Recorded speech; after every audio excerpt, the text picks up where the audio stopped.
Hi everyone, welcome to FOS Education FOS Online Program Study Tips Sharing by Elite Students again. I am Jin Xiqian.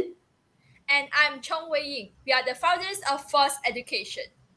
So again, as a short introduction to ourselves, we are freshly graduated secondary students and we founded FOS Education to share all unique and super functional study tips and also mnemonics, including our secret weapons that will definitely blow your mind off.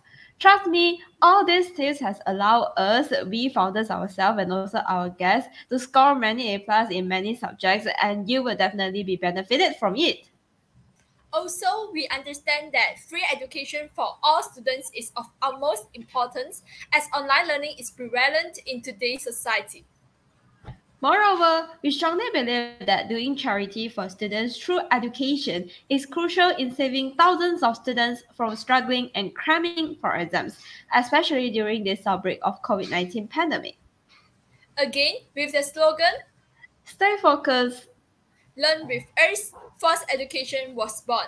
In other words, FOS Education, which stands for Focus on Study, is free of charge and a non-profit organization as we hope to help more students, especially those without tuition and private tutors. So, as what I have mentioned yesterday, if you are new to our session today, our giveaway will continue today. So, follow 3 simple steps below to get the free mystery gift that I have mentioned from yesterday until today. So, first of all, tag at least 3 friends. Of course, you can tag 4 and 5 and mostly into 100. That's not a problem. Just to share this beneficial event to more and more people. And then share this Facebook Live. Just hit the share button and then share in your Facebook profile. And then at the same time, fill in the Google form that will be sent in the comment sections. The Google form is aimed just to get the feedback from you guys and for you to get your free mystery gift. And for your information, we founders ourselves, we really puts a lot of the time and put some effort. We spend a lot of time and put some effort in making this gift just to just to give just to give away to you guys, because these types of the gifts can really you can utilize these tips, these gifts in your studies, and you can organize your life better. So do tag your friends, do write something in the comment sections. I really love to see you guys hitting the like and also the love button. It's really fantastic. I really see that. Okay, I love a lot of the like and also the love reactions appearing and popping out on the screen. It's really fantastic.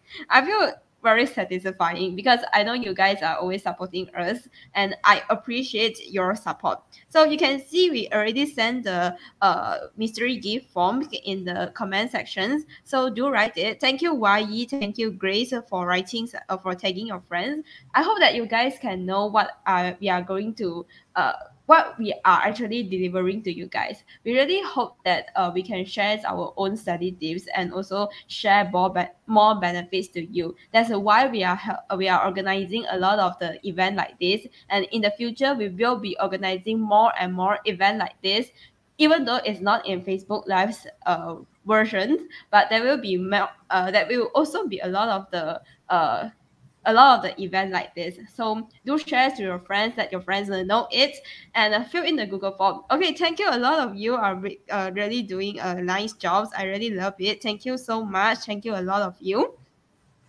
Okay, so Wayne, you can continue. Okay, now I have a few questions for you. Guys, are you curious about your study path after secondary school? Are you feeling worried and anxious because you know nothing about your future? No worries, we have Mr. Eric today to guide you. In today's sessions, you can also grab the golden opportunity to learn amazing study tips from a top student from Penang who always passes the exam with flying colors. Besides, if you have any inquiries, feel free to voice them out, and we are pretty sure that each and every one of us is willing to lend you a helping hand. So again, sharing is caring. Now is our giveaway session. Follow 3 simple steps below to get a free mystery gift. First, tag at least 3 friends, share this Facebook Live, and just fill in the Google form. Then you will get a link to the gift. So I'm really appreciate that Yang Xuan, Yun Ji, Chen Yi, Chia Yi, Nicole are tagging their friends. You guys really did a great job. And for those that just enter our session, do tag your friends too. You can tag 3 friends, 5 friends, 10 friends, or even 30 friends, because this event is really beneficial, and we hope that this event can reach more and more students out there. So do share it to your friends so that they can gain something through this event too. Okay, thanks Chen Yi and thanks Wei En. I hope that you can share this on your Facebook profile too. Then remember to fill in the Google form as we are giving out our free mystery gift. Okay. Okay, so here I would like to give a short briefing again about FOS education. Actually, our program mode will be either in Facebook Live like today or posting videos. And if you would like to speed out your video or watch it with captions, feel free to watch it through our YouTube channel, FOS Education, FOS EDUCATION, and the link will be sent in the comment sections later. At least you asked for the YouTube channel, right? The link already sent in the comment section. Just hit the just click the link and you can go it. Okay, so continue. So we promise that once you enroll on the journey with us, we will rescue your results, give you motivation, and create a safe, heartwarming, and loving learning environment for every single one of you. We appreciate your support, and this undeniably encourages us to create more high-quality content for you. We will consistently invite many top students from all over Malaysia to share their knowledge on certain subjects here. You will definitely be amazed by their fantastic sharing. If you consider yourself to be an elite student with any secret weapons regarding the study, or you know someone who has great proficiency in certain subjects, do contact us through Facebook Messenger or Instagram. As an appreciation of your efforts, we will be providing a certificate to prove that you have contributed to this loving community. Believe us, your small efforts might make a big difference to all of your fellow friends.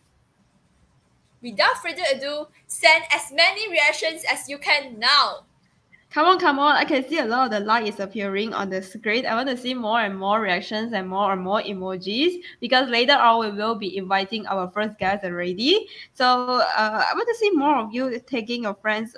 Okay, I can see Corey is tagging, Lucas is tagging, Wayan is tagging. Thank you so much. Thank you. Okay, I hope you guys can send many reactions so that our next guest will feel very excited to share with you too. Thank you, Shirley. Thank you so much. Okay, so the purpose of us asking you guys to tag your friends is actually to make your friends notified by this event because sometimes even though you already share your Facebook profile, some of them don't not really will be notified. So by tagging your friends, the notification will appear out and they will be notified by this event. This is a very beneficial event for you guys. We didn't earn anything, we didn't get anything. We just feeling very we just hope to help you guys. That's why we are inviting so many top students and also some counselor to share with you. Okay, thank you so much for always hitting the like and also the love button, reaction buttons. Oh, thank you so much. Thank you. So without further ado, let's welcome our first guest, Chang Cherui. Hi, Zerui. Would you like to introduce yourself? Hi guys, I'm CHANG and I previously studied in SMJK HENG, Jangan Bayan Baru, near the airport. And I'm not sure if there's any of my juniors here today. And hello everyone, and now I'm currently studying in INTI, taking their A-level program. Yeah. So I heard that you have some unique tips for achieving an excellent score. Do you mind sharing with us? Yes, of course. Yeah. So since I have around 20 minutes today, so I will be sharing those tips or my study habits according to subject with you guys. So right, let's start. So practice makes perfect. This seems like a very old-fashioned title, but yeah, we have to admit it. Without practice, it's very hard for us to get good results in our exam. So for me, my study habit is based on practice.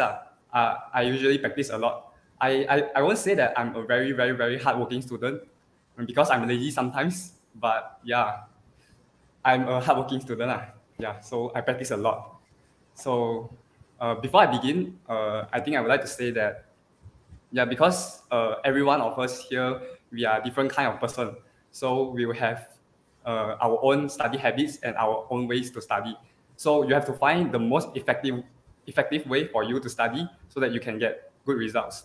So what I'm going to say later might not be 100% suitable for you. So I think you guys can take it as a reference. Yeah. So Okay. let's begin with BM, which is Malay. So for Malay, we have 4 papers, which are paper 1, paper 2, paper 3, and paper 4. So for paper 1, you have your 2 karangans, which are karangan pendek and karangan panjang. So I've listed out a few points that you should be aware of when you're studying BM. For karangan pendek, you guys need to be aware of the format because, as we all know, the new syllabus is still very new, and there's always a lot of changes to the format. So, for example, according to my experience, actually my teacher, she told us to include all the points given by the questions for this karangan pendek, to include all the points given by the questions in our karangan pendek. But however, I have some friends from the other school that told me that their teacher actually told them that they don't have to really include all those points given by the questions in their karangan. So there's a bit of difference. So I think my advice is for you guys to listen to your teacher's instruction. So please pay attention while your teacher is briefing you guys about the format for your exam. I'm not saying that you should just pay attention while your teacher is briefing about the format, of course. Pay attention in class. So yeah, and the second thing is word limit. Actually, again, my teacher, she told us that we should follow exactly according to the word limit, and we cannot exceed the word limit. And we have to count each and every word of our karangan and state the total number of words at the end of our karangan. But yeah, again, there's some of my friends from the other school that told me that their teacher is not paying much attention on this. So, but just to be safe, I think I will advise you guys to follow the word limit and don't exceed the word limit by too much. Yeah, and the second thing is karangan panjang. So for this, you have to read the questions carefully because as we all know, the questions for karangan panjang, they are usually very, very long and includes a lot of information. So you have to bracket out or highlight out the key points or the kehendak soalan so that you won't deviate from the theme of the question when you write the karangan. And the second thing is that if you can, I advise you guys to include at least one peribahasa in every of your paragraphs. And the final thing is word limit is the same. You have to be aware of the word limit. So yes, let's proceed to the paper 2, which is the first point. You have to read through the Bahasa Klasik and its translated version of Bahasa Modern. I know some of you guys, you attend some tuition and then they'll give you something like they'll separate those Bahasa Klasik into a few. I mean, they'll separate those Bahasa Klasik into many parts, and then they will have one part of Bahasa Klasik and then one part of translated version of Bahasa Modern. And then I think you all should read through this so that you have idea what the Bahasa Klasik, what the paragraph of Bahasa Klasik is talking about when you're trying to answer the question, so that you won't have no idea what the question is asking about. Yeah. So that's the first point. And the second thing is that for me, I will usually memorize EC that can be used for most of the questions for the novel part. Because if you have to memorize 3 or 2 points for all the themes, all the questions for novel, you have to memorize a lot. Yeah. So, and then the third point is that this you should be aware of. You should only write only fakta for kebat questions, because according to my teacher, she told us that for the question 6 and question 7, right, you have 2 questions of kebat question at the end of soalan 6 and soalan 7. And for those 2 kebat questions, she told us that we can only write fakta. For example, if we write 2 faktas and then 2 hurayans, we will have no mark awarded for our hurayans. So if the questions have 4 marks, then we will only get 2 marks. So you guys should be aware of this. So it's safer for you guys to write all fakta for those 4 marks. That means you should write 4 faktas. Yeah. And finally, for paper 2, the number of kehendak soalan for rumusan might be greater than 2. So you need to be aware of this. Yeah. So before I proceed, if you have any questions, just like what they said just now, you can ask. We will have a Q&A session later, and you can ask. Yeah. So next, let's proceed to paper 3 and paper 4. Okay, so for paper 3, again, it's all about format, because you need to be very clear with the format, because if you lose mark because of format, it's not worth it. Yeah, so you have to be clear of the format. And paper 3 is ujian lisan. So my advice for you guys is to find questions online and to practice it with your teammates, so that you can prevent confusion when you step into the exam hall for the ujian lisan. Yeah, all of you in the same team must know what to do at that time. So you have to practice a lot, so that you won't feel confused when it's a real exam. Yeah. And for paper 4, there's really nothing much you can do. And you can also practice, of course. And you should listen carefully to the audio and notify the teacher in charge if the audio is too soft, because if you feel that the audio is too soft, your friends or the teachers might not feel the same. So if you feel that the audio is too soft, then you have to raise up your hand and then tell the teacher in charge. Yeah. So I think that's all for Malay. Yeah, amazing tips. So how about English? Okay, now next we'll have our English. And for English, paper 1, again, read the questions carefully, because especially for paper 1 English, because the questions for English paper 1 is usually very tricky.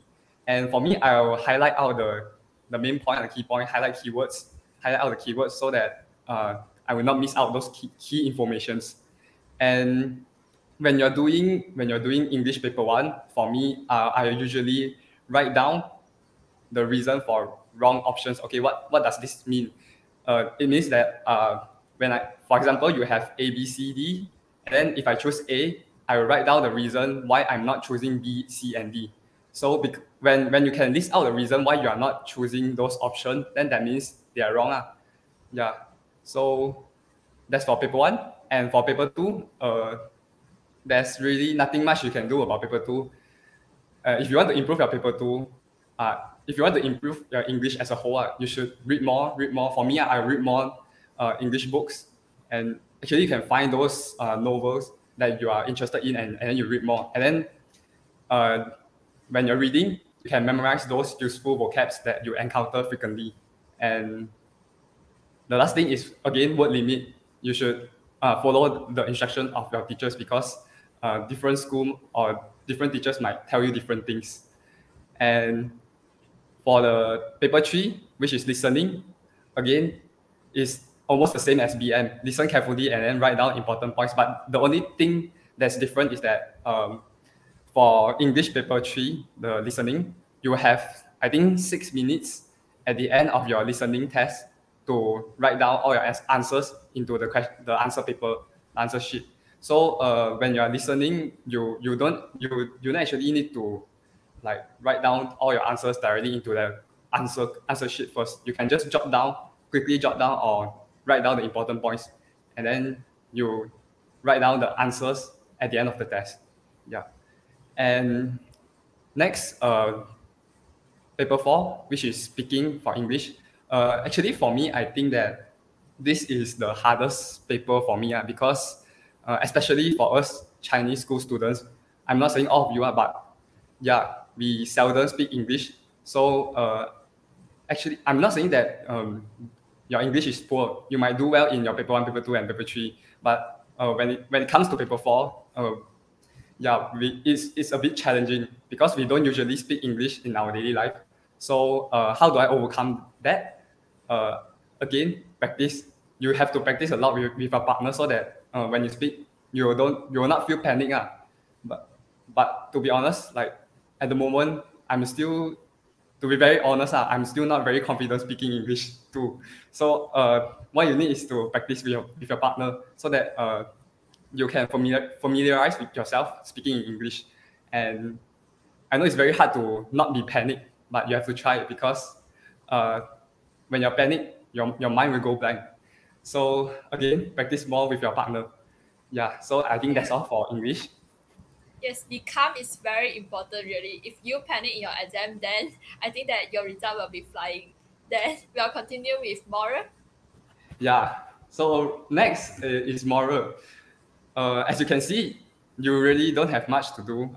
It's not don't have much to do. It's that you have, it's nothing, there's nothing much you can do about moral, but to like, for me, my advice for you guys is to watch more news because moral, the questions, they are usually based on hot topics or issue that are happening around us recently. So if you watch more, then you will have more facta to write in your exam, in those questions. And the second tips that I can give you guys is to write as many points as possible. If you have time, because usually for me, moral paper is very rushed because we have to write a lot. And so if you have time, write as many points as possible, especially for those essay, because for moral, it is very objective. If the answer that you write is not included in the marking scheme, then the examiner will have to decide whether to give you marks or not. So it's very hard because it's very objective. So if you have more points, then you have a higher chance to get marks. Yeah. So usually for those essay, I write more points. But you have to be sure that you can complete all the questions within the time. So if you have time, write as many points as possible. Yeah. So this is, I think this is all for moral. Yeah, great tips. Then if you guys want to know more about news, maybe you can follow Berita Harian or Singchiu. So then we come to Chinese. Oh yeah, speaking about the news, actually for me, right, I usually watch news every night, 8 p.m. Channel 306, 8点追日报. Yeah, I actually watch that. If you want to improve your English, of course you can watch BBC, CNN, all those. Just make sure that you watch because, like what I've said just now, the questions are usually based on those hot topics. Yeah. So let's proceed to Chinese. So for Chinese paper 1, you have to memorize the format for 应用文 because this is a part where it's easier to get marks compared to the other parts and the other papers. And then for the 作文, I think you can memorize some nice sentences to include them in your 作文. And for paper 2, you can try to memorize words that are frequently used in the 古文 because it will help you to understand the 古文, the passage better, and then you can answer the question better. If not, if you cannot understand the passage given, then it's very hard for you to answer the questions. And I think I forgot to include paper 3 in this. So for paper 3, it's the same. It's Chinese speaking. I think for Chinese, the speaking test, the most important thing is to not be panicking because for Chinese school students, we usually speak Chinese every day. So I don't think you should be panicked when you're taking the speaking test. So yeah, you should be confident because you're speaking it every day. Yeah, so that's all for Chinese. Well, then we come to the subject that each and every one of us know it requires a lot of memorizing techniques. So it's sejarah and biology. How do you improve these subjects? Yeah, actually, for me, these two subjects are two of the hardest. Yeah, so because just like what Wei Ying said just now, they require a lot of memorizing. So the first thing is, if you haven't started memorizing them, then you have to start memorizing now. And just like what I've said, you have to find the most effective way for yourself to memorize it. Because if you force yourself to follow those ways that are not suitable for you, then it's very hard for you to remember. And start memorizing now. For me, I advise you to memorize one chapter a day, or if you cannot, one subchapter a day. Because if you wait until before SPM and then you just start memorizing it, then it will be too late. So at the moment, if you still haven't finished memorizing all chapters, yeah, my advice for you guys is to do those exercises according to chapters. And then when you find that you have no idea what the question is asking for, then I will advise you guys to just look at the answer or find the textbook for answer. Because at the moment, I know that it's very hard for you guys to answer all the questions, because sometimes the questions are very weird, and then you are not familiar with the sejarah and bio yet. So at the moment, I think if you don't have any idea what the question is asking for, just look at the answer. But if it's very near to SPM already, and then you still have to do this, then you are a bit in trouble already. So this is just for now, because there's still, I think, 10 to 11 months to your SPM for those Form 5 students. So yeah, because I usually do this because I don't like to leave all those questions that I have no idea what to do until the end, and then memorize them all at once. I will feel very confused, and then I cannot remember all at once. So I prefer to approach them one by one. To memorize one by one. Yeah. So, and then the third thing is that if you have finished memorizing all chapters, that means before your trial exam, I think you should start doing past year exam papers. It's not only for sejarah and bio, and it's the same for the other subjects. So you should start doing past year exam papers and then familiarize yourself with those questions. And the fourth thing is that don't just read according to tips shared by online study groups, because I know there are a lot of online study groups, especially from Telegram, and then they'll usually send a lot of tips. But for me, because I've told you already, I'm the kind of person who practice and study. I don't like to spot questions. So I think it's also safer for you to read all. I don't just spot question and then read those topics given by the tips.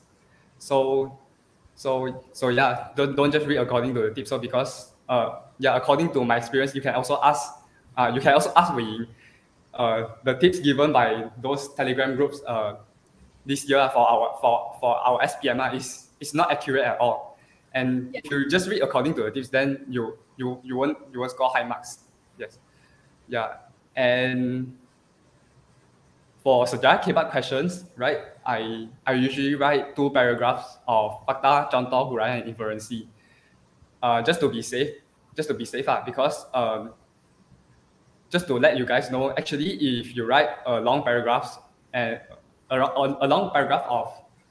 of the K-Bar question, maybe you write 6 to 7 sentences, and the examiner thinks that you deserve to get 8 marks, then you can actually get 8 marks too. I mean, you can actually get full marks too. But just to be safe, I usually write 2 paragraphs, and then I write 2 huraian. So I will have 10 sentences, just to be safe. And finally, for bio, try to write more points. What do I mean by this? It's actually like, for example, those questions regarding to mechanism, like breathing mechanism, you have a lot of steps, a lot of sentences to write, and it's very hard to predict which point will be awarded marks. So if you only write a few of them, and then maybe you will lose marks. So it's better if you write all. But if you're not sure if you're not sure your answer is correct or not, then it's better you don't write.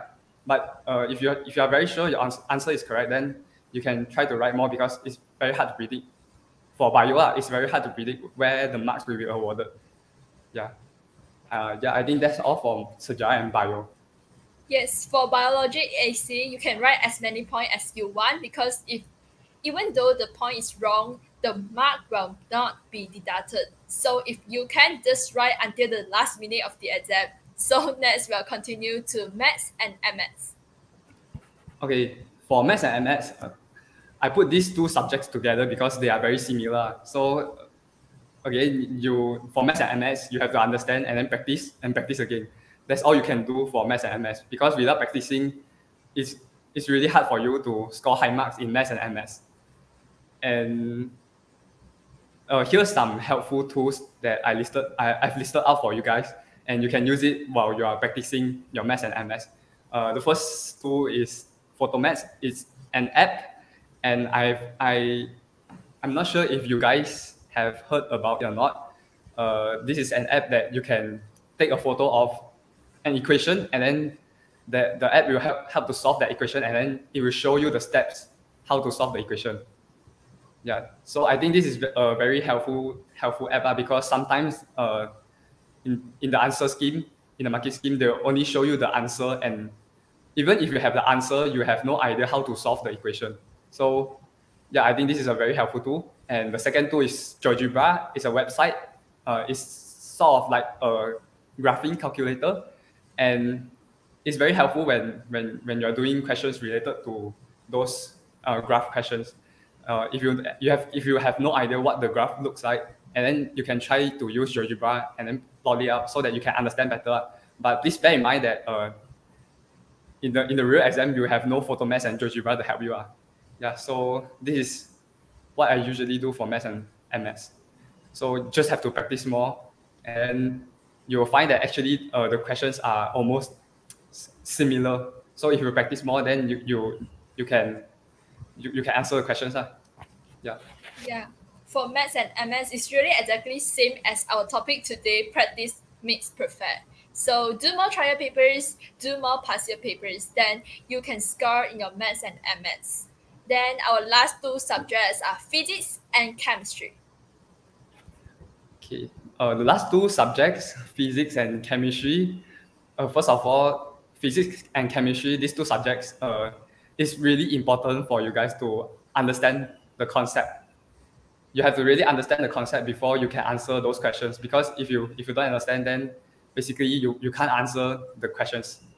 And the second thing is that you must be aware of keywords in every type of question. So actually, this also requires a lot of practicing, so that when you see this keyword, and you know what you should write for the answer already.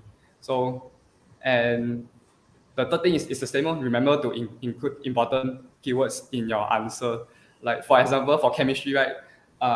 They usually ask you why covalent compound cannot conduct electricity. So if you practice enough, then you know that when you see this kind of question, you must include two important things. So the first thing is that you should say that covalent compound consists of molecules, neutral molecules, and then the second thing is that you should state that covalent compound does not have free moving ions. You should include these two important points. If you don't include these 2 points in your answer, then you will lose marks.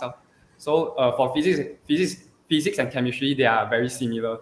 You have to really pay attention to the keywords, and you have to include those keywords in your answer, because if you don't include them, then you will lose marks. Even if your answer is perfect, but if they don't see that keyword, they will not give you marks. So this is the hard thing for physics and chemistry, especially chemistry. Yeah. So again, you just have to practice more, and then if you practice more, you know the answer already when you see the question. Yeah. So that's for physics and chemistry. And remember to memorize all the definition in textbook. As this year SPM, we really have a lot of definition questions, especially for chemistry. So remember to memorize all those definitions before you step into your exam hall. So I think that, can you give some advice to our friends here?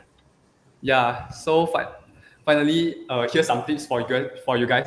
So first of all, when you are doing exercises or past year exam papers, I think you should search for YouTube videos if you cannot figure out the concept, because just like what I've said just now, it's the same. If you have the answer but you don't understand how to get the answer or the concept behind the answer, then it's better for you to search for YouTube videos. Don't just memorize, especially for those chemistry and physics subject. Don't just memorize. You have to understand the concept, and you should mark questions that are frequently asked with a star sign. And then before exam, you should just read through those questions that are marked with a star sign, so that you don't have to read through all again just before exam, because you have no time already. And finally, the answers in marking scheme might not be correct, because based on my experience, there are a lot of past year papers and the answers are not correct. So you should be aware of this. Yeah. And secondly, you should pay attention to changes in format, which is what I've said just now, because first, it's a new syllabus and it's still very new and it can change anytime. And sometimes the format might vary according to schools. And so you should ask your teacher if you cannot understand or if you're not clear with the format. So my advice for you guys is the same. Follow your teacher's instruction. Yeah. And the third thing is Telegram group. So join to get resources, but don't just follow the tips shared in this group, just like what I've said for Sejarah just now. So you can join to get resources so that you can practice. But for the tips shared, don't just follow the tips. You can look through those tips given, but don't just follow and then you don't study the other topics, and you just study the topics given by the tips. Then you will not be safe. Yeah. So and finally, you must be self-disciplined and you must manage your time well. So for me, these two qualities are really important for you to get good results. So again, you should focus when you are studying or doing revision, which means you should put your smartphone away, so that it will not distract you. And for me, I usually set targets for myself. Like for weekends, I will tell myself that, yeah, for today I will want to do maybe 2 sets of past year papers, and I will try to achieve my target. And finally, you should also allow yourself some time to rest and relax. Don't just push yourself too hard, because if you push yourself too hard and without resting, then you will feel too tired, and then you can't really absorb all those things, and it will be useless. So if you feel really tired or exhausted, then you should allow yourself some time to rest and relax, so that you can study better after resting. Yeah. So basically that's all I want to share today. Thank you, and all the best in your SPM. Okay, I'm sure that everyone learned something today. And now is our Q&A section. So feel free to ask any questions in the comment section, and I'm sure that Zuri will answer your questions. And now I saw that here is a question from Alice. So for those definition questions, can I write my own definitions as long as they have the same meaning with textbook ones?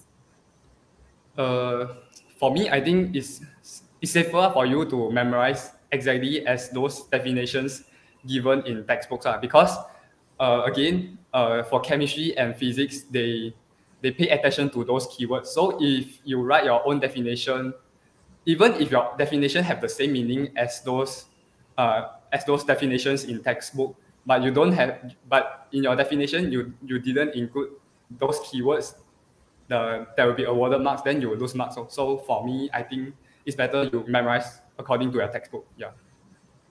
Yeah, okay. Then the second question is, would you recommend students to read the whole entire Form 4 and Form 5 moral textbook for SPM? Oh, for moral, I don't think you need to. You can read through, but you don't have to memorize like Sejarah for moral. You don't have to memorize the whole textbook. You can read through so that you have points or you have those facts to write in your exam. But yeah, you don't have to reach. You don't have to memorize for the whole textbook for moral. Yeah. Yeah, in case you really want to memorize something so that you feel safe, then just memorize those definitions for every subtopic so that you know what is the meaning of this word and what that's mean. And if I'm not mistaken, this year SPM exam questions, we have one question asking about definition. So if you really want to be safe, then memorize all definitions that you need in the moral textbook. Okay. So is there any questions from you guys anymore? If you have any question, then just type it in the comment section, and I am sure that our tutor is really very happy to help you answer the question. Okay. Here's a question from Grace. How can I improve at maths except practicing? Wow. How do you improve MS except practicing? I think first of all, you should like, just like what I've said just now for physics and chemistry, you should also understand the concept behind those topics. And then for MS, beside practicing, I think there's nothing you can do with except practicing. So if you feel that you are very weak in MS, then I think you should pay attention to MS. So do those. You can try to do those past year exam papers, past year trial papers. But at the moment, I think you are still learning, right? If you are from 5 or from 4, whether you're from 4 or from 5, you are still learning and you have not completed the syllabus yet. So again, I think my advice for you guys now is to try and do those exercises according to chapters, and then wait until your teachers they have finished all the syllabus, and then you can start doing the past year exam questions. Yeah. Okay. So besides practicing, actually you can ask your teacher too, if you don't understand the questions, because understanding the concept is very important. So do ask your teacher if you don't understand the concept, so that after they explain to you, when you understand the concept, then you can apply it to the question. So you need a lot of exercise, of course, but understanding concept is also very important. So I hope that we help you, Grace. And then there's a question from Yang Xuan. Hi, how you actually keep yourself motivated throughout the study session? Yeah, for this, I think for me, I just like what I've said just now, I will set target for myself. And then when I manage to achieve my targets, then I reward myself with a rest maybe. And for me, I usually I think you guys will have heard that some people might tell you that when you're studying, maybe you can study for like maybe 15 minutes, and then you can rest. You can rest after that 15 minutes for maybe five minutes. But for me, I don't do that, because for me, I think that if you start resting for that 5 minutes, you will keep resting already, and then you won't stop resting. So for me, I prefer to finish what I want to do that day first before resting. So so if you manage to hit the target, or you manage to achieve the target that you have set for yourself, then I think you can reward yourself with a rest. So that's how I actually study. Okay, then I think this will be the last question from Liang Chen. To study group useful? Study group useful. Actually, if you want to ask me, to be honest, I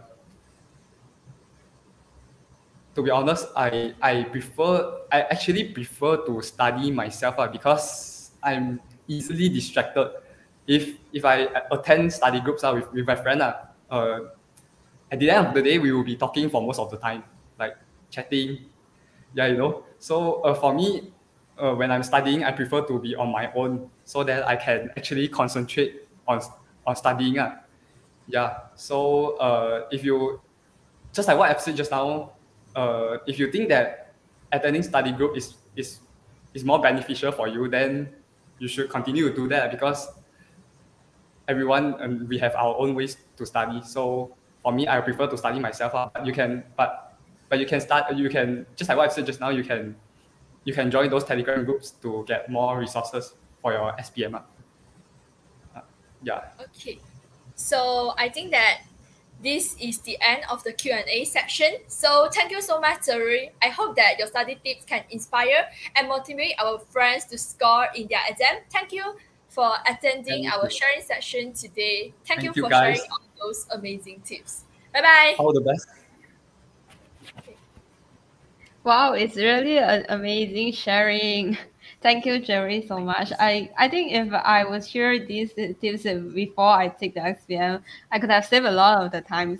Okay, so I hope you guys can send many reactions now. Show your love to Cherry if you admire him like me. I think he is really a smart student in applying those tips and also techniques in his SPM. Okay, thank you so much for you guys always hitting the like and also the love button. Thank you so much. And thank you those who always asking questions, giving us response. It's really loving and heartwarming to have you guys here.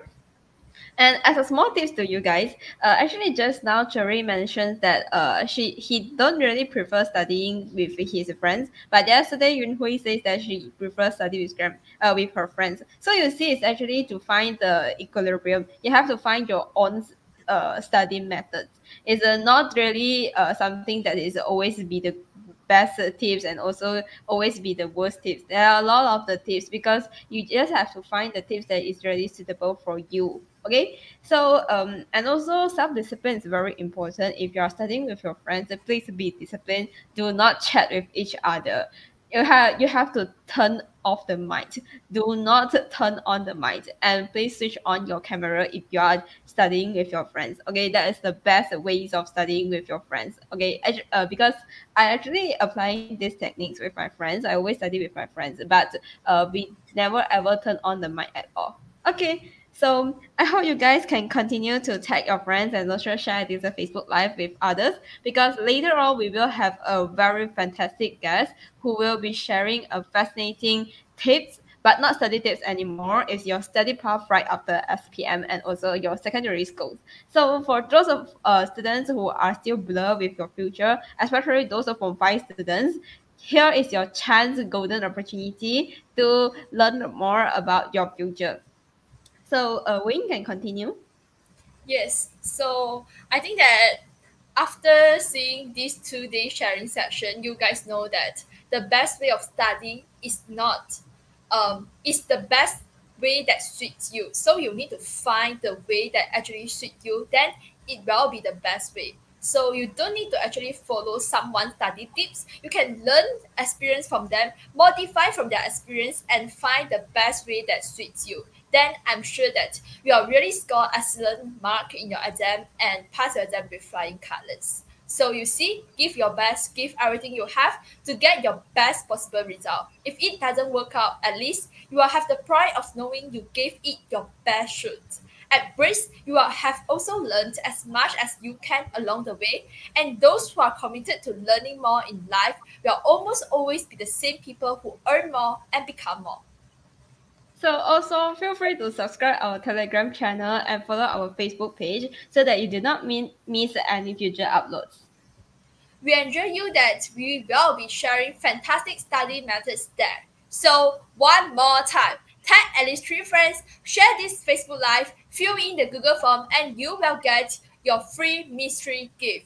For those that just joined us, please tag your friends, at least 3 friends. You can tag 3 friends, 5 friends, 10 friends, or even 30 friends. Then share this Facebook Live on your Facebook profile, as we hope that this Facebook Live can reach out to more and more students out there so that they can know their study pathway after SPM.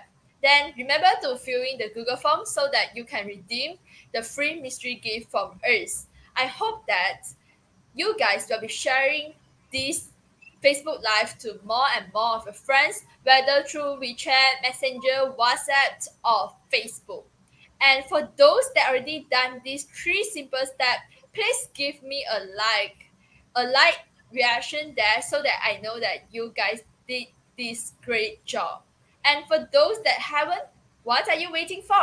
Please share to your friends now. We'll really appreciate your help and support here. So for your information, we will be having a 5-minute short break before continuing our session. You can grab some food, go to the toilet, or just close your eyes to rest for a while, and we will meet you at 10:55. See you later.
Okay, welcome back.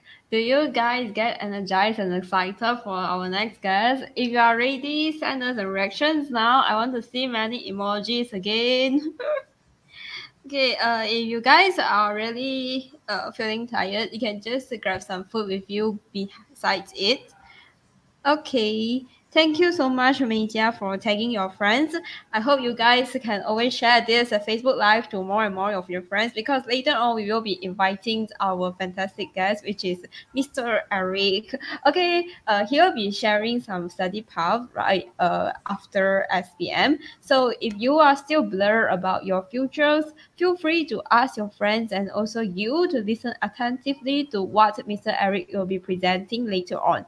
So I hope you guys can continue to tag your friends and also share this Facebook Live in your Facebook profile, WhatsApps, Instagrams, and also Messenger, so that this program can reach more and more students. We hope that this will benefit all of you. Even we don't really hope that we really hope that you can share this to more people. Okay, so Wayne can continue. So before we start to invite our guests, I know that you guys are really excited, but I have a good news for you before that. From 5th of May, we will be organizing a language event. So basically, we have invited top students who are expert in a certain language to share their experience in mastering the language. On top of that, they will be sharing some methods to score well in the KSSM new syllabus, KSS and SPM new syllabus. Of course, those who are taking PT3, you can also listen to that because you are taking that in the future. And also, there are also some general tips who are not really according to the format. So it's a very general. You can hear it and grab your opportunity to learn more and learn something from them. So for your information, we will run this event in a totally different way than the one you're attending now. Yes, instead of having a Facebook live session, we'll post videos that are pre-recorded on our Facebook page and YouTube channel. Every video will last for about 10 minutes, so you can watch it anytime and anywhere. Imagine watching it when you are having lunch and you have a chance to grab an A+. So from now, go to your YouTube page and subscribe to our YouTube channel and also follow our Facebook page now. Don't hesitate to follow us, okay? We will be posting videos that will that is really nice because we have already made those videos, and I believe most of the videos that I have seen from our guests is really fantastic. I really love it so much. I really hope that I could watch that video before I taking my SPM. Yes, they really conclude their experience and find the best formulas of study the certain language so that you can score really high marks in the language. So what are you waiting for? Faster go and subscribe our Facebook page and YouTube channel.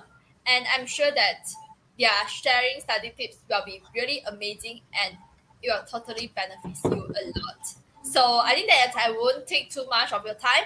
Send as many reactions as you can now to welcome our next guest, our educational counselor, Mr.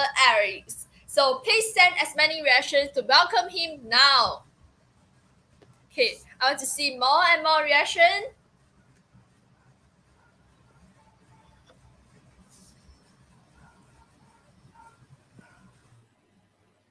Thank you so much for clicking the button.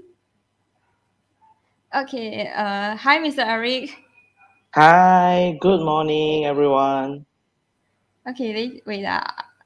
Okay, I can see the screen. Okay, you can take your time now. Okay, so shall we start now? Yeah, you can start anytime.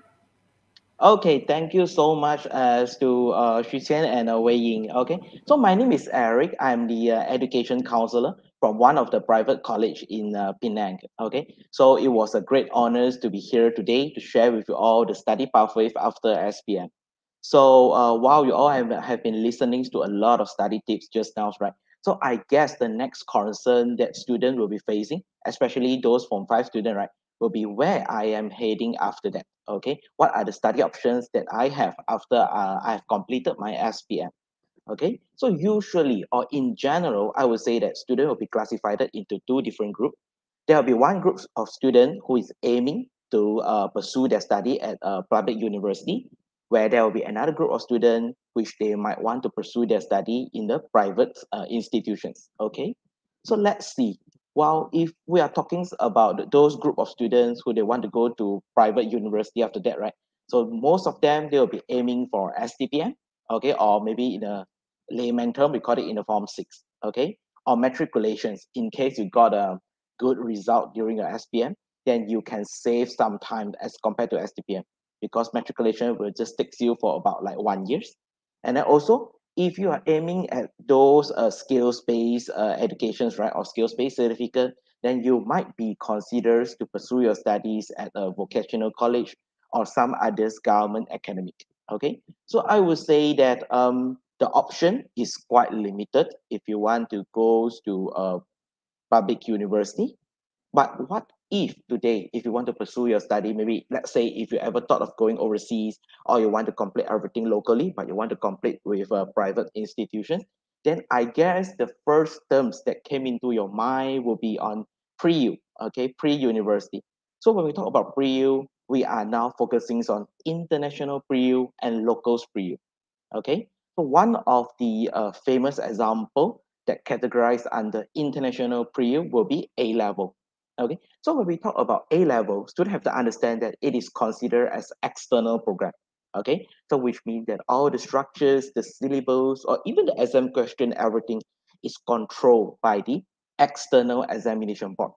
And just for your info, the external examination board is located at United Kingdom, and the name is Cambridge Assessment International Education, CAIE.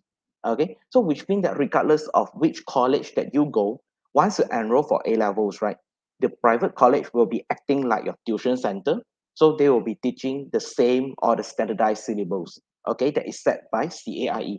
So upon the completion of the program and while you are graduates, right, so you'll be getting the certificate from overseas, from CAIE, okay? And then for SPM student, if you want to join A level, so just to let you know, in general, A level, there are two types. One is the science stream A level, one is the non-science stream A level. So if you ever thought of studying science stream A level, definitely you must be a science stream student during your SPM, okay? Because the entry requirements set by MQA already stated it very clearly. You have to pass in your BM and Sejarah, and then you need to have 5 credits. So there are some specific subjects that we are looking when we are evaluating your credits, okay? It has to include your English, your maths, 2 pure science subject, and 1 any other subject.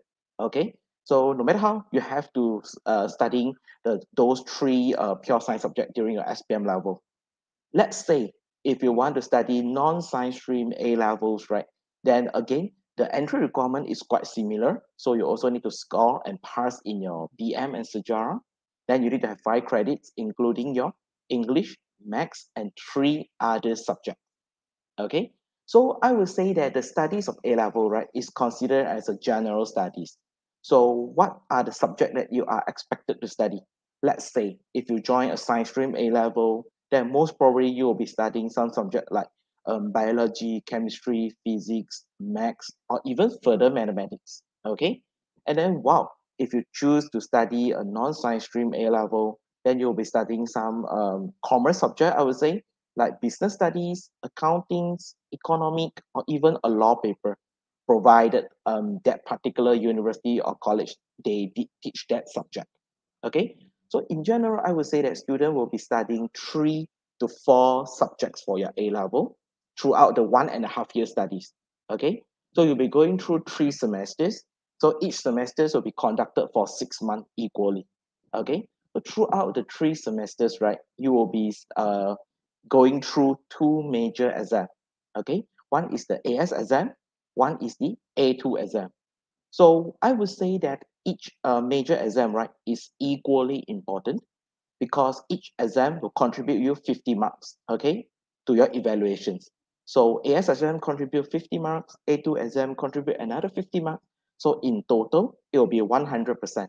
So that will be your final grades for that particular subjects. So some of you, they might have been hurting a lot, okay? Maybe from your school teachers or maybe from your relative or from your seniors that, oh, A level is typically quite challenging as compared to other study options. So, but however, student never really go and understand where is the challenging point. Okay, I would say that the only or the so-called major difference between SPM and A level, right, is A level is 100% exam-based program. Okay, so when we say that, oh, that program is 100% exam based, which means that your marks will be only evaluated based on your performance of examinations. Okay, so if you are those students who are comfortable with examination, then I would say that it won't be a big problem for you, and vice versa. Okay, so after you have completed your A level, I would say that you have the wider choice, okay, among all the possible options. So definitely you can continue to study a bachelor's degree with your own college or university, and you can also continue your bachelor's degree with others local private college or university. Or if you ever thought of going overseas, right, it is also possible. Okay, A level is considered as the golden ticket or golden standard used by the university worldwide. Okay, I would say that majority or most of the university in the world, they do recognize A level. So I would say that it is the safest pathway for you in case you haven't make up your mind whether you want to stay at Malaysia or you want to go overseas after that.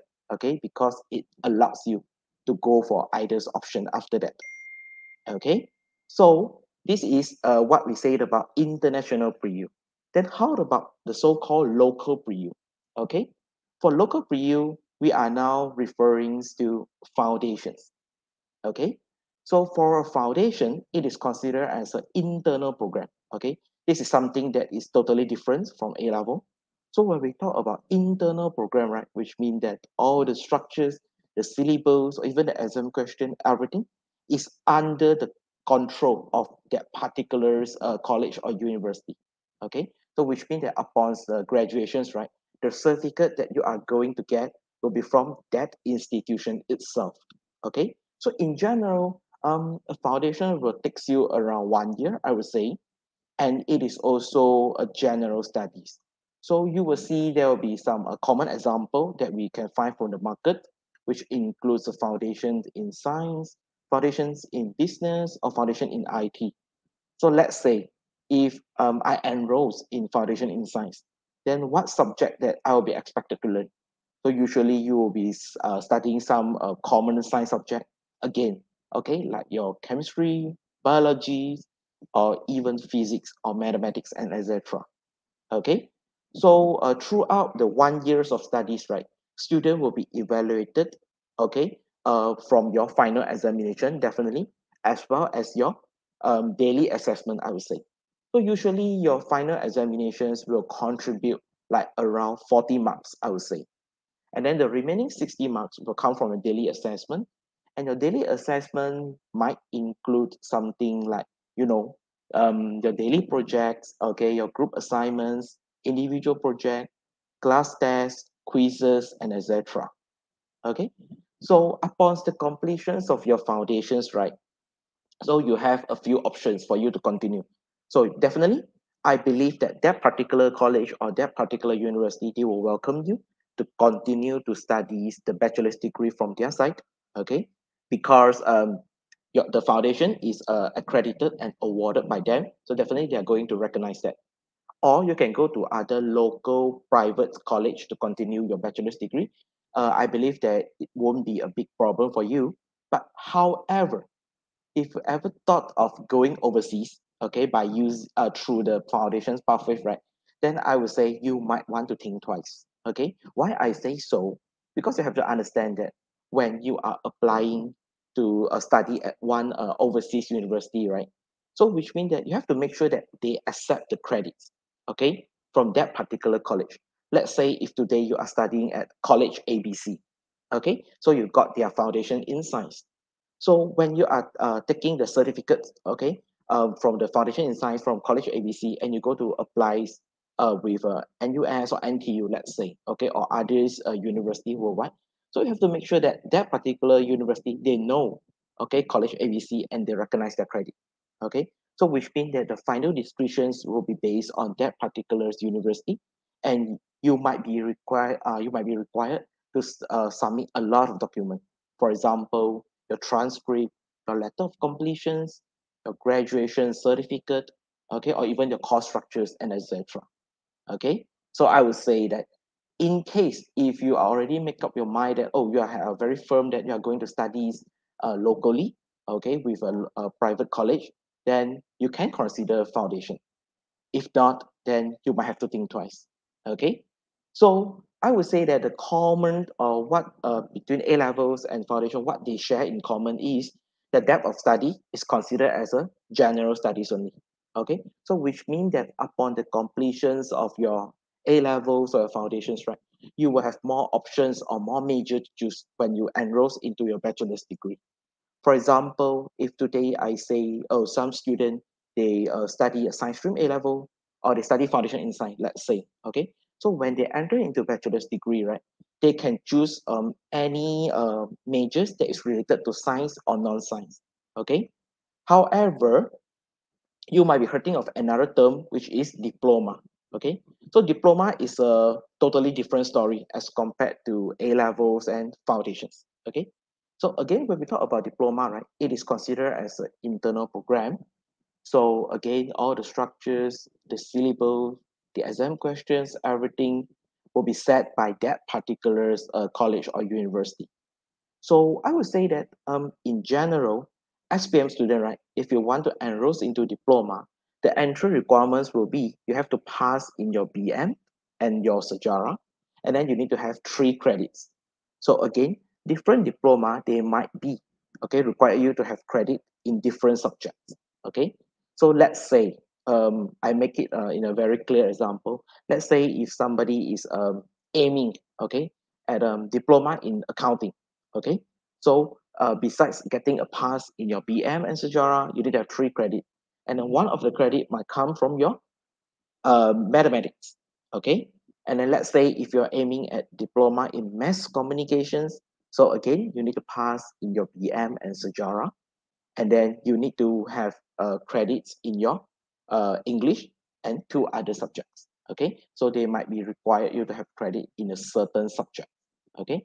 So I would say in general for diploma, right, it is categorized with a science related diploma or non-science related diploma. So a science related diploma might take you around 2.5 years. So for example, okay, diploma in mechanical engineering or diploma in electrical and electronic engineering. So usually these kinds of diplomas, right, it will take you maybe 7 semesters or 2.5 years to complete. Okay. And then whereas for a non-science diplomas, right, you will have more choices like a diplomas in business, diploma in accounting, diploma in IT, diploma in computer science, or diploma in mass communications. Okay. Or even if you are interested with cooking, so there will be also like diploma in culinary arts. So these kinds of diplomas, right, they will only take you 2 years to complete. Okay. And whereas for diploma, right, you have to understand that the depth of study is considered a deep studies. Okay. So let's say if I say one student, he or she choose to enroll with a diplomas in accounting, so which means that you can imagine for the next 2 years, right, all the subject that the student is going to study will be solely related to accounting only. There will be no others element. Okay, so giving say so, which means that student will have no choice, okay, or no chance to have a U-turn or turn back. Okay, so usually after they completed their diploma in accounting, they will be continue with a bachelor's degree in accounting. Okay, so I would say that think twice, okay, if you want to choose to pursue your study in diploma field, you have to make sure that you are really, really interested with that particular field or that particular majors. Okay, so you can see, while if you are studying from a pre-U, right, if you're studying from A levels or you're studying from foundations, so upon when you go into a degree, right, so a usual degrees will take you around 3 years to complete. Okay, or if a degree is conferred by a US university, right, then it will take you another 4 years to complete. Okay, whereas if you are pursuing your study through diploma, right, then I would say there will be one advantage as compared to those who are taking A levels or foundation, which is if you score a pretty good result, okay, your CGPA is more than 2.5 for your diploma, right, then you will have the chance to seek for credit exemptions for your degree year one. So which means that you can skip your degree year one, you can directly enter into degree year two upon the completion of your diploma. Okay, so it will take you a 2 years, okay, for your diploma and another 2 years for your degree. Okay, so again, upon the completion of degree, usually I would say like 90 to 95% of the students, right, they will continue the bachelor's degree with their own college or university, or they will switch their choice to others local university or others local private college. Okay, so in case if you ever thought of going overseas again, you will face the same problem as the foundation students. Okay, so you might be required to submit more documents. So let me recap again. What are the usual documents that will be requested by the university? So usually you might be requested to submit your a transcript, your graduation certificate, letter of completion, as well as your course structures. Okay. So another one, okay, besides A levels, besides foundations, or besides diploma, right? So in a very rare circumstance, you might be seeing some of the colleges, right? They are offering American degree transfer program. Okay, I wouldn't say all university that is providing this American degree transfer program, which in fact particularly I'm working at Penang, so I would say that from Penang's the private institutions market, right, there will be only like one or two colleges that is providing this ADTP American degree transfer program. So what is the difference, okay, as compared to A levels, foundations, or diploma? Is that American degree transfer program, right? They are following the US education system. Okay, so at US, right, after their student completed their secondary school, so they will be directly enrolled into a degree year one. Okay, so at US, there are no such thing as pre-U, no such thing as diploma. Okay, so this is what usually the college, okay, or the private college will do if the student have the intentions, if they want to go to US or go to Canada to continue their studies after that. Okay, so usually for SPM student, right? So again, you need to pass in your BM and Sejarah, and then again, you also need to have 5 credits, particularly in your English and mathematics, and three other subject, okay, or any subject will do, okay, to enroll into American degree transfer program. So usually for the first 1 or 2 years, right, you will be studying locally, okay, with the local private college. So you will be studying the general subject, okay. So a general subject might be like English, mathematics, or maybe sociology, accounting, all these general subjects, okay. So upon the completion of 1 or 2 years of studies with your locals, private institutions, right, so you will be flying, okay, to US or Canada, and then you will be completing your majors, okay, for another 2 years, okay, with that university, and then you will be graduating there. So when you fly to US or Canada, right, you will be studying all the subject that is only related to your major. Let's say after studying 2 years of general studies, so when you fly to US, and let's say if you want to study psychology, okay, so you will be studying all the subject that is related with psychology at the US or Canada university. So I would say that if you ever thought of going US or thought of going Canada's, right, then at the same time you want to help your parents to save money, so I would say that this is a great choice because for the first 2 years, right, you will be studying at Malaysia, okay, particularly at the hometown. Let's say in case the college is located at the hometown, so you will be paying in local currency only. So you will only be paying foreign currency when you fly to that overseas university. So it will help to save the money of your parent to some extent. Okay, so again, after listening to all these study pathways after SPM, right, so some of the students, they might be still confused on, oh, so what are the guideline, okay, that education counselor use to evaluate on which study pathway that is suitable to one or any individual students. Okay, so usually I would say when I doing counseling, right, with the students, right, so I will ask the student, so in general, okay, after your SPM, have you ever thought of going overseas?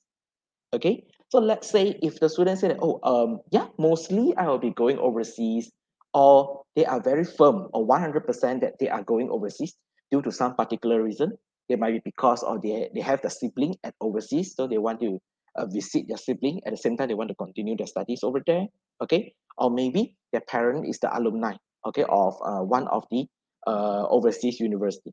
So regardless of what reason, okay, let's say if the chances of going overseas is very, very high, okay, so usually I will tell the student, then you might want to consider to take up A level or American degree transfer program. American degree transfer program are specifically suitable for those students who have the intentions to go to US or Canada, okay, because all the study plans, right, will be built based on the US education system. And then let's say if you ever thought of going overseas, but not US or not Canada's, right, then A level will be another choice for you, okay, because it is also accepted worldwide or accepted globally. So in vice versa, let's say if a student tell me, I'm very firm that I'm not going overseas, or the chances of going overseas are very slight, then I would tell the student, then why not you consider a foundations or a diploma? Okay, so again, how to choose between foundation and diploma? Let's say if you are particularly interested with one field, let's say if I say you're interested with a field of science, okay, but however you can't make up your mind that what major, okay, you want to venture into. So I would say go for foundation first, okay, because upon the completion of the foundation in science, then you can continue, okay, any bachelor's degree that you want. Or let's say if you already make up your mind very, very firm that, oh, I want to study, let's say, mechanical engineering. Okay. So you already make up your mind, you are very firm that I want to study mechanical engineering. Then I would say directly go into a diploma. Okay. Because the depth of studies will be deeper as compared to foundations. And then at the same time, you can start to take up all the subject that you are interested. Okay. So for my case, it will be a mechanical engineering subject. Okay, so you might be wondering after I explained all the study pathways, like for A levels, for foundations, or diploma, or American degree transfer program, right? There will be another study options that I haven't mentioned until now, which is certificate. Okay, if you see at the left side there. Okay, so for certificate, right, it is suitable only for a small group of students, I would say. So let's say you have been hurting, oh, I need to score at least 3 credits for diploma, or 5 credits for A levels, or for foundations, or for American degree transfer program. Then what if today my result, okay, my actual result for SPM is not up to my expectations, and let's say I just score like 1 or 2 credits, okay. The bottom line is I passed my BM and Sejarah, okay, and then I just score like 1 or 2 credits. So is it the end of the world? I would say that no, okay, because under Malaysia's MQA standard, right?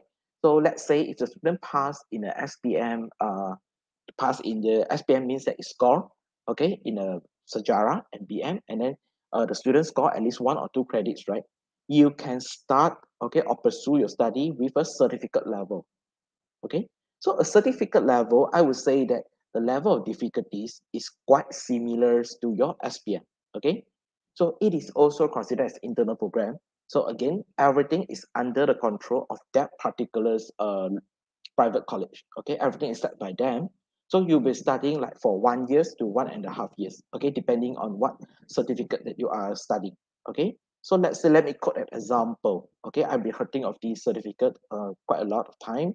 Certificate in business studies. Okay, so let's say if you are interested, okay, to venture into a business world after that, so you might be considering certificate in business studies. So the subject that you are expected to study will be very, very similar to your SPM. So there will be like business studies, accounting, economy, and etc. Okay. So I would say the difficulties level is just a little bit more difficult than your SPM, just a little bit more difficult. So again, it helps you to build, okay, to build your foundations, okay, to build your basic. So upon the completion of certificate, then you will be continue with a diploma and degree, and continue until the masters if you want. Okay, so don't forget, okay, even if you only score like 1 or 2 credit, right, it is not the end of the world. You still have the options of studying certificate. Okay, so in general, this will be the study pathway that students have if you opt to study through the pathway for private institutions. Okay, so now I guess I will open the slot for Q&A. So maybe Xu Qian or Wayne, you might want to help to read out all the questions. Okay, thanks, Eric. So if you guys have any questions, do remember to write it at the comment sections, and I will be conducting these Q&A sessions. So thank you, Eric, for your fantastic sharing. I really learned a lot from this. I hope you guys also learned something from his sharing as well. So if you have any questions, you can just write at the comment sections, especially for those of Form 5 students who are still blur or you are facing any problems about your future, you can just write it there. Okay, I will give you guys about 1 minute to write your questions first.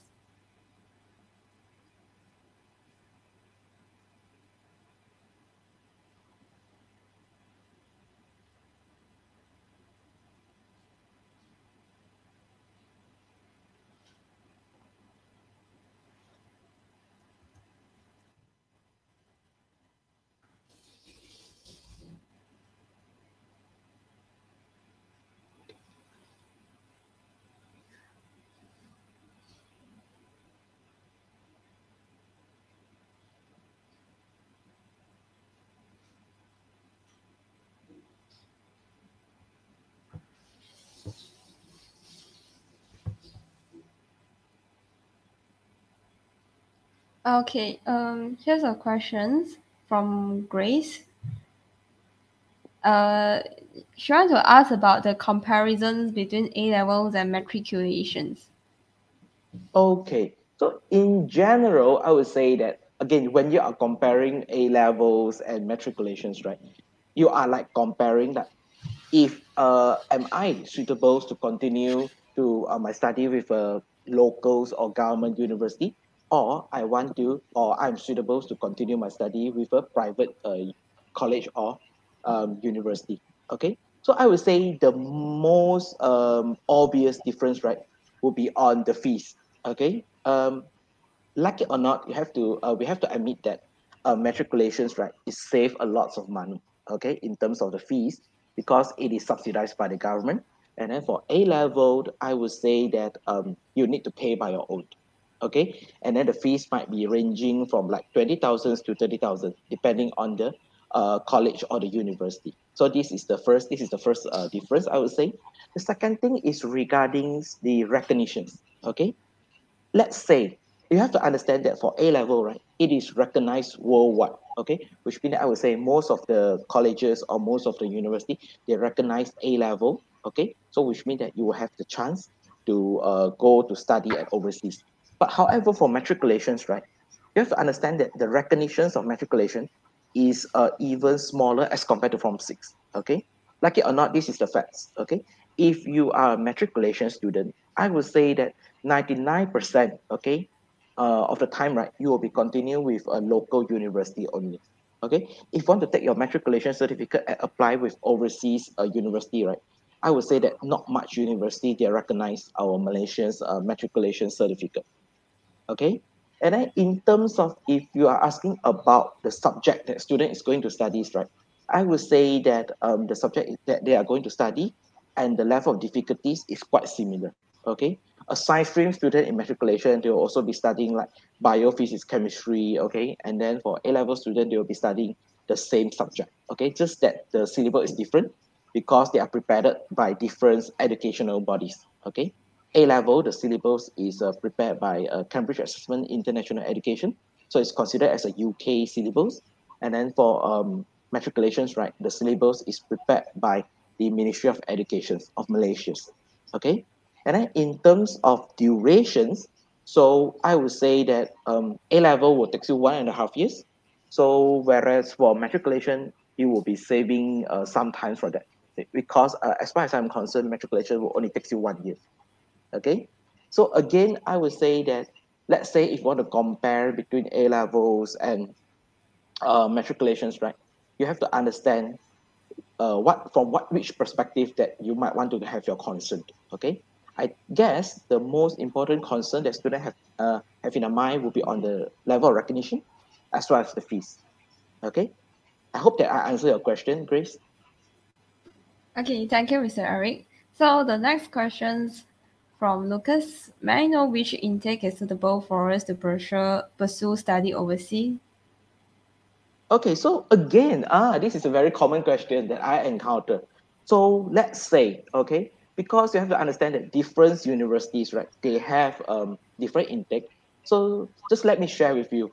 Let's say if you ever thought of going overseas and then particularly on UK, okay, United Kingdom or US, right, their major intakes will be on August, okay, August or September, around that time, okay. So I would say that the most suitable intake for you to choose will be the July or the August or September intake. So which means that you have to make sure that you completed your pre-U studies by the latest June or July, okay? So that you have enough time for you to go for your applications. But however, if you ever thought of going overseas to some country like Australia's, okay?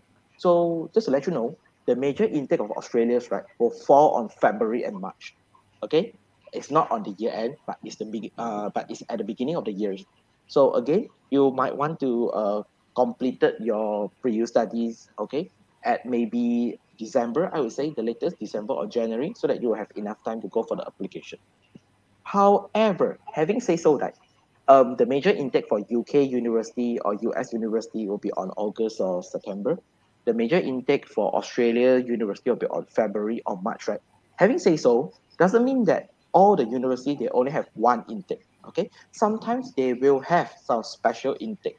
Okay, especially to cater the international student, because they also understand that different students they might study through different study pathways, so their ending time will be different. So I would say that in your case, I would suggest you to check with that particular university to see that if they have any other special intake or not, besides the major intake that I mentioned before.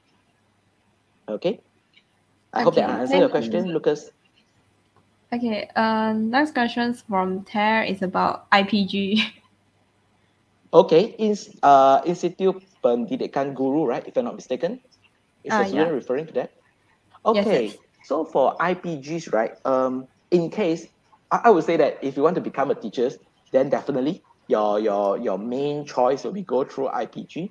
So the study duration, if I'm not mistaken, okay, as far as I'm concerned, yeah, it will be around 4 to 5 years. Okay, so student can directly apply after the SPM. So which means that you no need to go through Form 6, or no need to go through matriculations, or even go through others pre-U or diploma. Okay, you can directly apply. So again, I'm so sorry that I couldn't advise more on how to apply, but I believe that your school counselor will be able to give you more information on how to apply on that. Okay. Thank you. So, any Welcome. more questions? If there's no more questions, then we will end our session today. Okay, I will give you guys 10 seconds.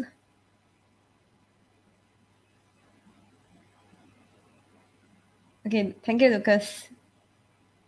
Okay, if there's no more questions, then thank you, Mr. Eric, for being here today. You really give us a very clear briefings about the study pathway right after SPM. Thank you so much, Mr. Eric. Thank you for having me as well. Okay, so before I end today's sessions, I would like to tell you guys that we will be having our upcoming language event from 5th of May. So do remember to follow our Facebook page and also subscribe to our YouTube channel and also our Telegram channel so that you do not miss any future uploads.